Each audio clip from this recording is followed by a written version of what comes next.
Clinton's campaign said it could have done a better job of handling her health scare. Now her campaign plans to release medical records. We'll explain how this will shake up the race. I support my people in North Carolina, I support my people here. And prosecutors in Florida took action after our investigation revealed voter fraud across Florida. And now we have more evidence of illegal ballots. We'll show you what's wrong and what we can do about it. It's too easy to vote twice. It really comes down to your honor. Plus, in our humor segment, some big names in politics call into our radio show. President Obama? Yes, who's this? This is Money, Power, and Politics. Well, Hillary Clinton has three problems tonight because her trouble over the weekend does not just raise questions about her health. It also raises flags about transparency and judgment. Let's start with transparency.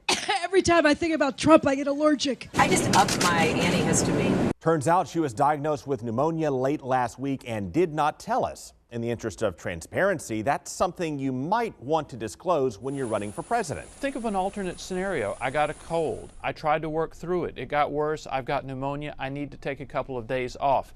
Would it have killed them to say that? But even much of her own campaign did not appear to know as it was spinning the allergy narrative, especially since she claimed to be the most transparent person in politics. I think I'm probably the most transparent person in public life. But the knock on Hillary, of course, has been that she's not transparent. And neither side will like me saying this, but to that end, Hillary Clinton is like Governor Rick Scott. They have both been evasive or stonewalled and said a lot of things that do not add up. The welcoming ceremony had to be moved inside because of sniper fire. There was no greeting ceremony. It'll be the 700,000, plus what would be normal. It's on top of that. I don't know who said that. 700,000 on top of. No. I just said some things that weren't in keeping with what I knew to be the case. I don't know what I was thinking. And records have also had a way of vanishing around Hillary Clinton for decades, from the Rose Law Firm to the White House Travel Office. Then she said we just had to trust that she gave us all of her work emails because she wiped her private server she wasn't supposed to use because she said it contained private emails with her husband that he said he never sent, after saying that she mixed state and private email because she wanted the convenience of using only one portable device, after saying she collected and used multiple devices like a hoarder. I have an iPad, a mini iPad, an iPhone, and a BlackBerry. So, not disclosing pneumonia until she gets overheated and wobbles into a vehicle simply feeds the knock on her that she is not transparent, and she's already getting roasted on that point. I opted for convenience to use my personal email account. I didn't see any reason to keep them. What difference at this point does it make? Now, the second problem for Hillary Clinton relates to her judgment. She's framed her case on the premise that Trump has bad judgment and she has good judgment. And her doctor told her she has pneumonia and needs to rest and recover.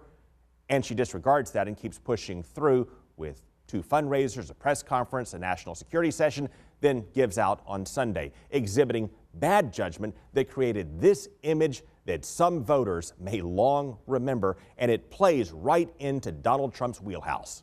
She also lacks the mental and physical stamina to take on ISIS and all of the many adversaries we face. And that's the third problem for Hillary Clinton. She may be quite healthy, pneumonia aside, but this video will dog her, just like the pictures of George H.W. Bush throwing up in the Japanese prime minister's lap and Jimmy Carter collapsing during a run. Remember, Bush and Carter were very healthy during and many years after their administrations, but moments in time made them look very unhealthy, and it framed them as weak, and it stuck no matter what they said when they felt better. Great.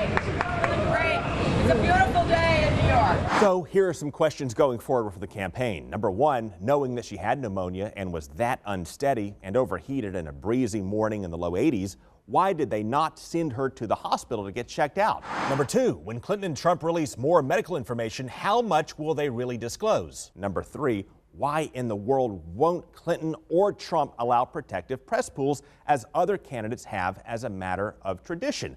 A protective press pool is a small group of journalists who can see what's going on in unexpected moments like this.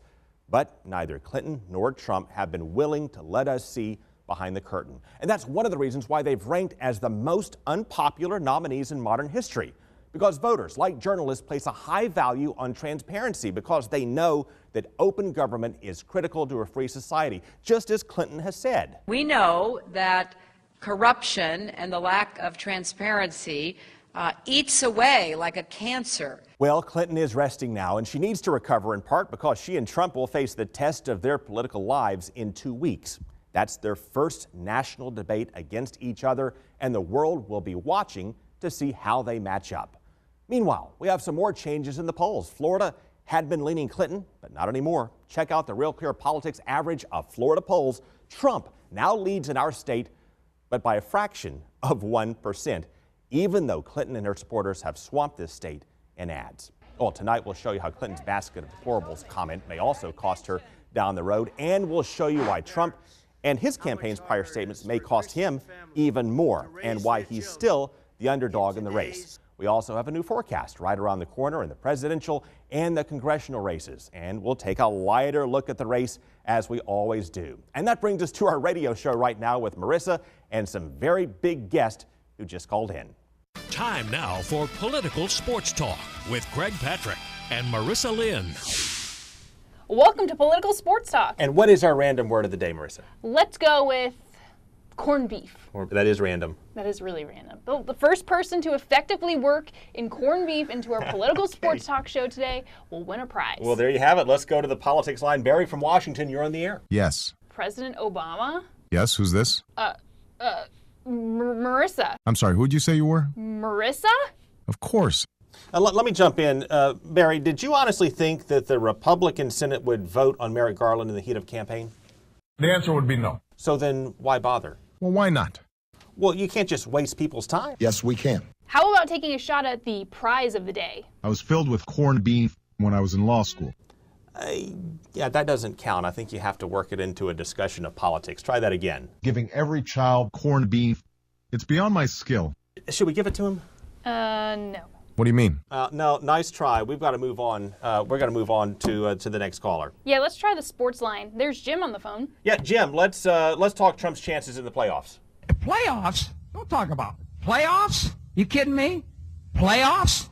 Don from New York is on the politics line 1. All right, Don, you're up. What do you have to say? We have losers. We have people that are selling this country down the drain. Mr. Trump, thanks for calling in and talking so candidly. Nobody can do that like me. Well, you see the polls. What's going through your head? We can't do anything right. You know, money, power, politics is on 5 nights a week now. I'd say congratulations. What do you think about that? Our country is in serious trouble. Do you have a few more minutes for us? We really do have to get going. Any closing thoughts? We don't know what's happening. Let's help him out. Yeah, let's go over to the sports line. Denzel on line 2. What place do you think should decide wins the critical swing state of Pennsylvania? Anybody know what this place is? It's Gettysburg. This is where they fought the Battle of Gettysburg. Yeah, central Pennsylvania. Remember the Titans? Yeah, Trump and Clinton could both use some inspiration there. All right, let's try the sports line. Gene from Indiana, what can you say got him fired up? If you put your effort and concentration into playing to your potential to be the best that you can be, I don't care what the scoreboard says at the end of the game, in my book, we're going to be winners. Okay? Jeb on line 2. Please clap.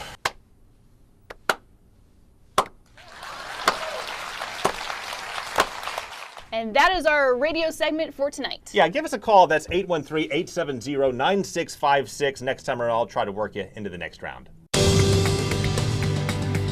All right, coming up, we have new projections in the presidential race and an update to a money, power, and politics investigation. First, we found people in Florida voting and voting again. And tonight, we have more evidence of voter fraud across the nation. Election fraud is a crime against the entire American public.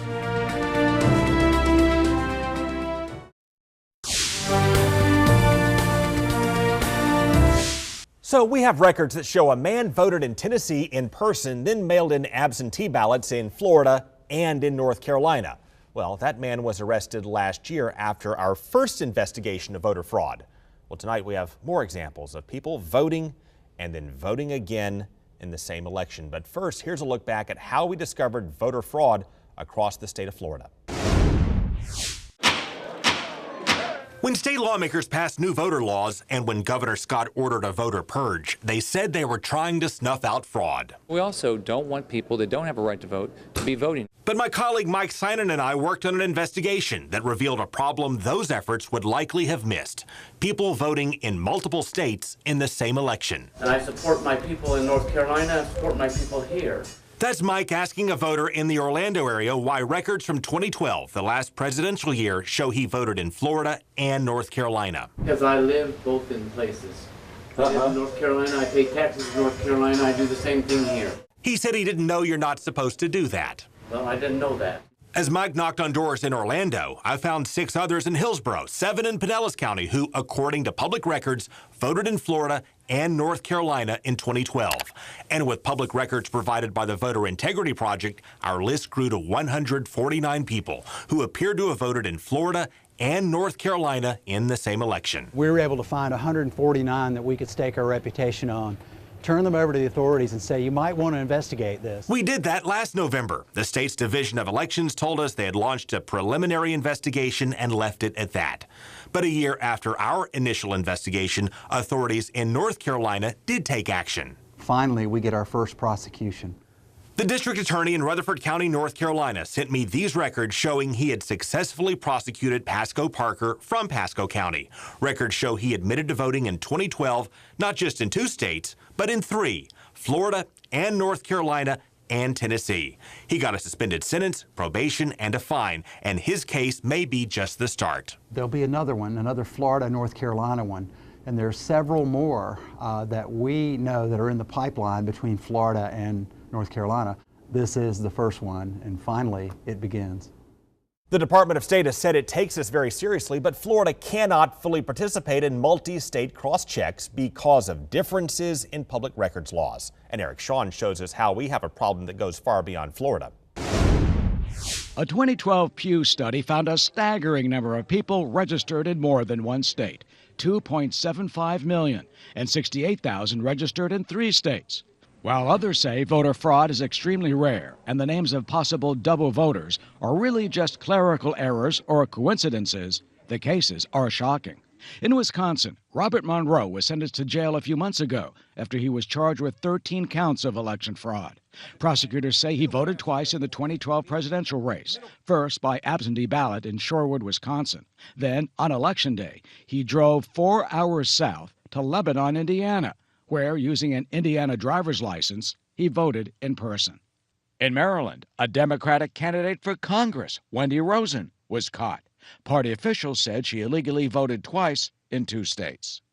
In California, people voted twice in the presidential primary this past June, said the East Bay Times. In just 3 counties, Contra Costa, Alameda, and Santa Clara, 194 people voted twice, suggesting the abuse statewide might run into the thousands.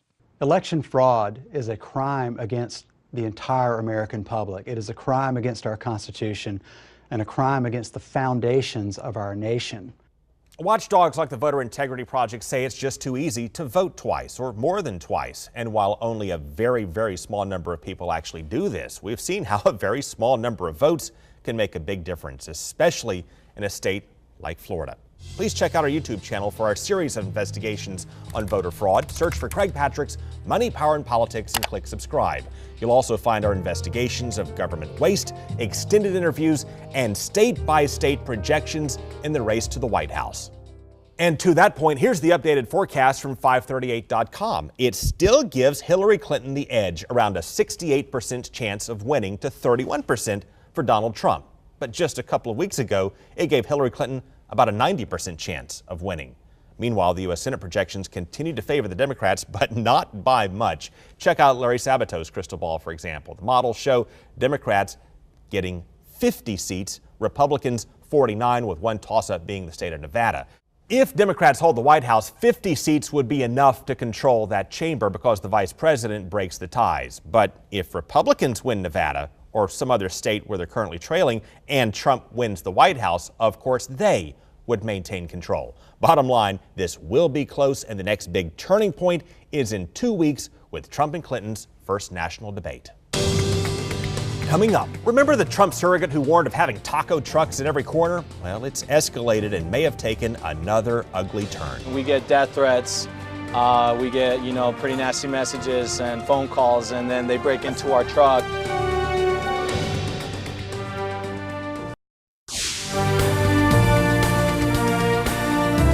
Well, first, the Trump surrogate said as more Mexicans come to the United States, there would be, quote, taco trucks on every corner. Then taco trucks showed up at Trump campaign offices across the nation and then in Denver. McCready Aguilar shows what happened next.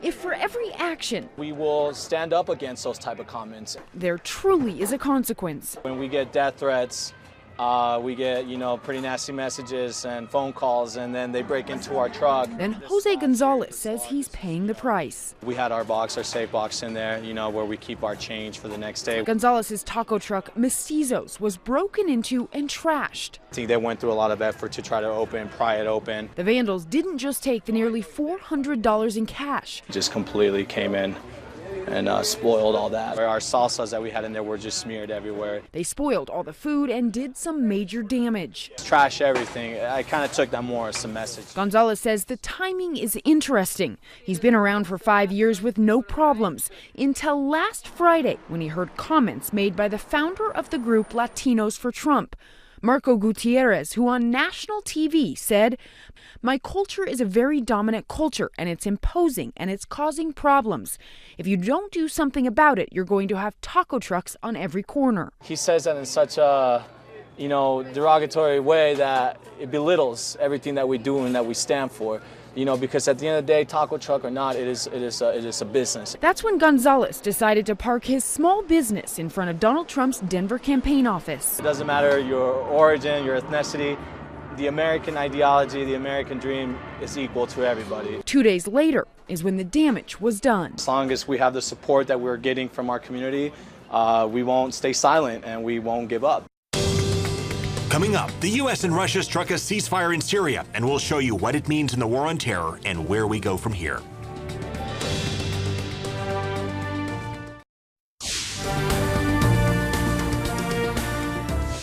Well, we have some very big developments in the war on terror, particularly in Syria. We have a ceasefire negotiated by the United States and Russia. We don't know exactly where this is going, but step one of this 7-day truce is to allow all parties to stop killing one another, at least for 7 days. We're not talking about the terrorists. We're not talking about al-Nusra and ISIS. We're talking about the government of this country, Syria, and rebels who our country backs in Russia. If we accomplish this step one that Secretary Kerry negotiated, the next step would be for the United States and Russia to pick military targets together in Syria to fight the war on terror. That won't be easy. Step three, a political transition of some type if we get there, but I think that is all a bit of a stretch. We will show you how this plays out in detail tomorrow night on Money, Power, and Politics. Thank you so much for joining us. Take care.